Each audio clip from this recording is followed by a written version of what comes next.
প্রায় বিলুপ্ত আমাদের দেশীয় মাগুর মাছ। আসসালামু আলাইকুম। আবারও চলে আসলাম আপনাদের মাঝে নতুন একটা ভিডিও নিয়ে। আপনারা দেখতেই পাচ্ছেন শোল মাছ, দেশীয় শোল মাছ আমার বড় বোন উপহার স্বরূপ পাঠাইছে। আমরা যেটা বিলের মাছ বলি সেই বিলের মাছই পাঠাইছে। আমার বড় বোনের কিছু জায়গা আছে বিলের মাঝখানে, আপনারা দেখতেই পারতেছেন। এটা হলো মাগুর মাছ, মাশাআল্লাহ, যেটা বিলুপ্ত প্রায় আমাদের বাংলাদেশে। তো দেশীয় মাগুর মাছ, তো যেটা বলতেছিলাম, তো বিলের মাঝখানে তাদের ভাষায় বলা হয় মান্দা। মান্দা প্রত্যেক বছরই সেচে, তো সেচলে অনেক প্রকার মাছ পাওয়া যায়, আপনারা দেখতেই পাচ্ছেন।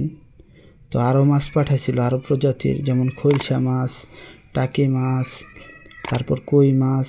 তো ওইগুলো ভিডিও করতে পারি না, কেননা ওইগুলো ভিডিও করার আগেই কেটে ফেলছে আমার বাড়ির মানুষ। যাই হোক, একদম বিলের অরিজিনাল মাছ, দেশীয় মাছ আপনারা দেখতেই পাচ্ছেন।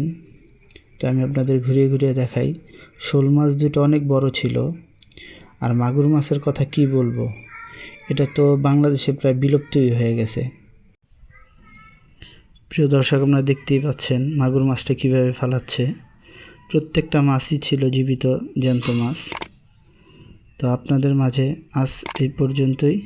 ইনশাল্লাহ দেখা হবে নতুন কোনো ভিডিওতে, নতুন কোনো পর্ব, নতুন কোনো বিষয় নিয়ে।